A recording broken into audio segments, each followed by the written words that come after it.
Again, what an honor it has been for me to be with you today. I feel like it's home. You know, you go places and sometimes you always feel like a visitor, and you go other places and it feels like home. And I appreciate your hospitality and, again, the opportunity to be with you this evening. Be turning, if you will, to Daniel chapter 3. We're going to study there for a few minutes tonight, Daniel chapter 3.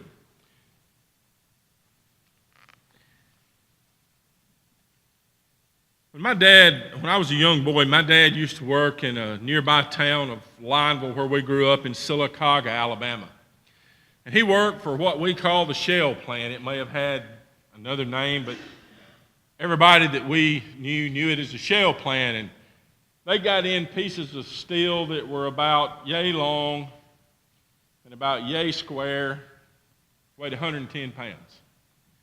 And they had a furnace that an arm would pick up this piece of steel and it would hold it in this furnace for so long, it would come out, set it on a press, bam, and all of a sudden a 55-meter shell came out.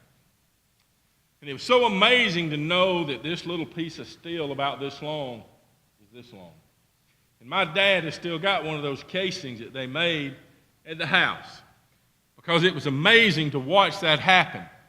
And I will never forget that my dad's, one of his best friends was the guy that ran the furnace, and he kept it hot, and he was the guy that watched the crane or the arm pick up this piece of steel, and it was only in there for so long. And if it was in there too long, it would just be disintegrated. So if the system overran, he would be the guy that would have to make sure that it was pulled out so we could make it into a shell. And I always asked my dad that when we would get to go over there on family days and things, there was a big piece of guard that was in front of it, a big, thick piece of glass. I said, Dad, why is that there? He said, because that fire is so hot. Some of the steel has air bubbles in it, and if it pops out, it would kill whoever was standing there if it was to hit them. It's that hot.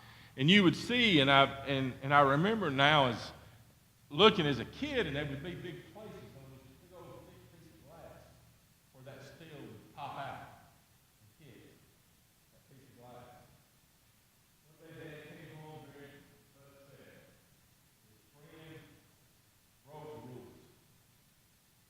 While that was going on, he stepped out from behind the piece of glass. And that happened to be one of the times that piece of steel it popped out, hit him on the arm, right here. Dad was so upset because his friend hurt so bad. He took him up to the other, never to go back to work to do it. He did it because his job, he did it. Two arms to control the things that he controlled. And I remember the fire being so hot you couldn't see flames. And I asked my dad, I said, how is it hot? You know, I've been used to watching the fireplace. You know, it's hot. You sit there and watch it burn. And I love to sit and watch fire burn. You know, I don't know, maybe I'm just a freak, but I love to sit and watch a fire burn. But it would be so hot you couldn't see anything but a glow. And as we studied Daniel chapter 3 tonight, I told you that story because of what Nebuchadnezzar did. And I want you to read with me for just a few minutes. Nebuchadnezzar the king made an image of gold whose height was 60 cubits and its width 6 cubits. He set it up in the plain of Dura and in the province of Babylon.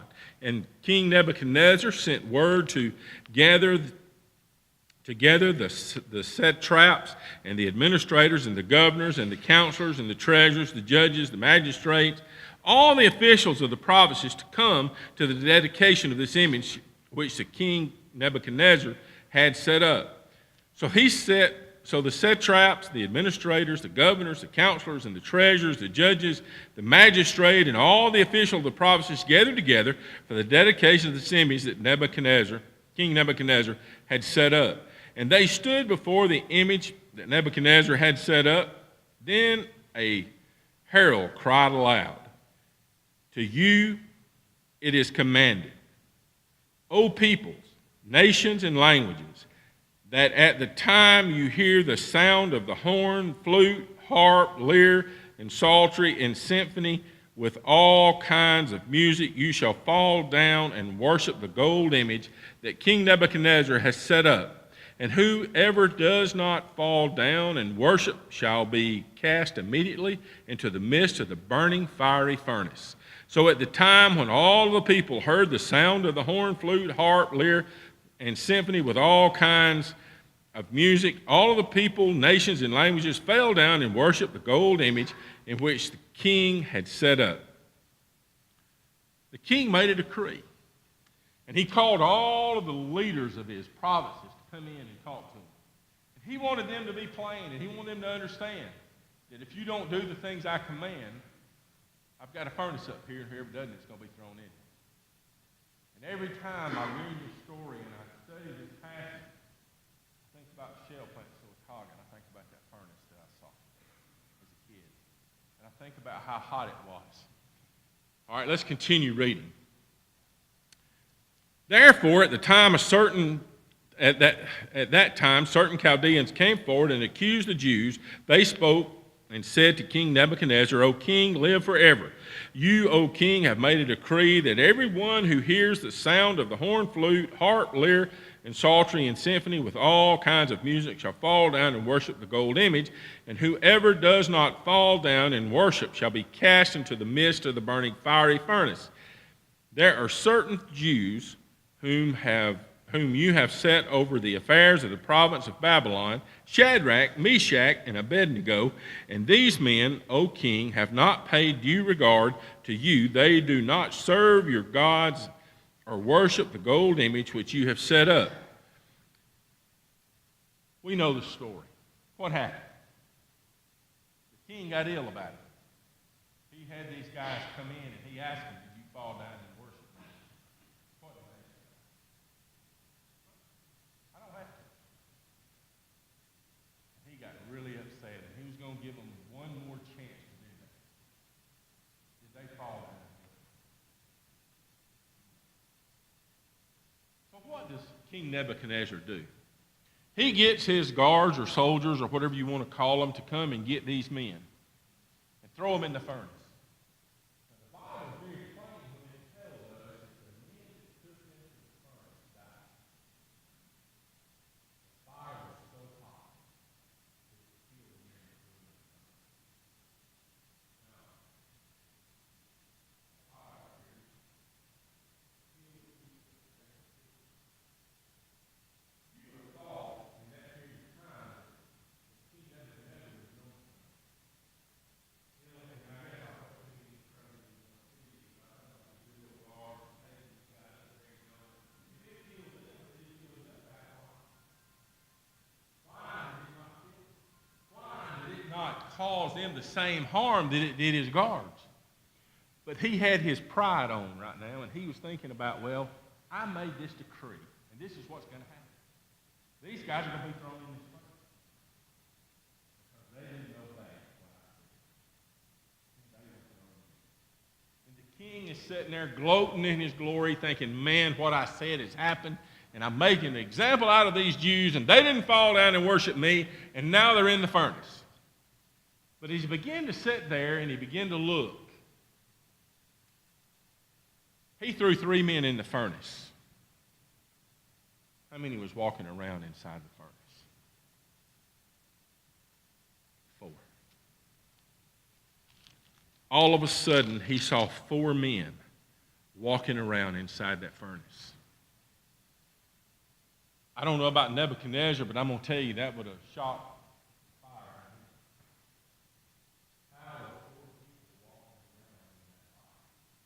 Because the Bible also tells us that he had to be 7 times hotter than it had ever been used. You know, and I've been a little concerned because I didn't know if the furnace could take it or not. You heat something up 7 times hotter than it's ever been, you really don't know what kind of reaction you're going to get. You don't know if it's going to explode. You don't know if it's going to be able to handle it. You don't know if the place where it is going to burn down, but he didn't care. But why didn't he care? Because he said he wanted this to happen. And he had made a decree that if it doesn't, this is what's going to happen, so he had to do it. He felt like this is something he had to do so that he could keep his faith. But he looked and he saw in this furnace that had been heated 7 times hotter than it had ever been before.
want you to flip on down and let's start in verse 19. Then Nebuchadnezzar was full of fury, and the expression on his face changed toward Shadrach, Meshach, and Abednego. He spoke and commanded that they heat the furnace 7 times hotter than it was usually heated, and he commanded the mighty men of valor who were in his army to bind Shadrach, Meshach, and Abednego and cast them into the burning fiery furnace. Then these men were bound, in their coats, their trousers, their turbans, and other garments, and were cast into the midst of the burning fiery furnace. Therefore, because of the king's command was urgent and the furnace exceedingly hot, the flame of the fire killed those men who took up Shadrach, Meshach, and Abednego. And these 3 men, Shadrach, Meshach, and Abednego, fell down, bound into the midst of the burning fiery furnace. Then King Nebuchadnezzar was astonished, and he arose in his haste and spoke, saying to his counselors, "Did we not cast 3 men bound into the midst of the fire?" They answered and said to the king, "True, O king." "Look," he answered, "I see 4 men loose, walking in the midst of the fire, and they are all not hurt, and the form of the 4th is like the Son of God." Then Nebuchadnezzar went to near the mouth of the burning fiery furnace and spoke, saying, "Shadrach, Meshach, and Abednego, servants of the Most High God, come out and come here." Then Shadrach, Meshach, and Abednego came from the midst of the fire, and the satraps, administrators, governors, and the kings and counselors gathered together, and they saw these men on whose bodies the fire had no power, and the hair on their head was not singed, nor were their garments affected, and the smell of the fire was not on them.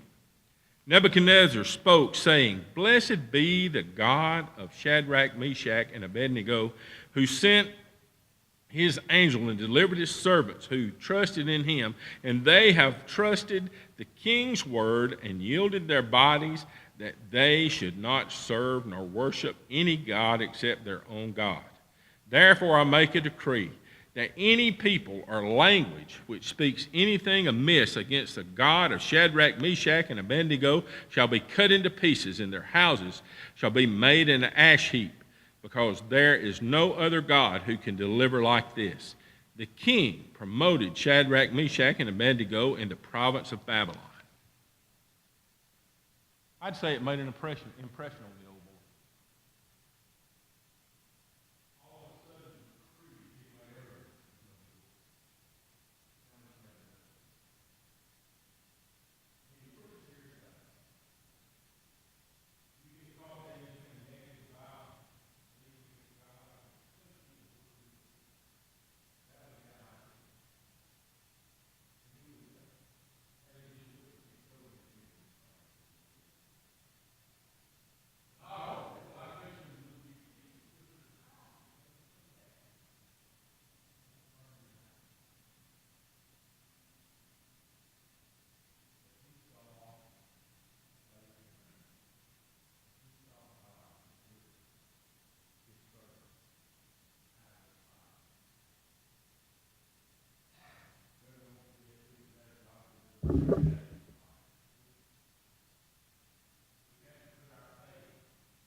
Have in your life tonight, I ask you to please come while we stand together and as we sing.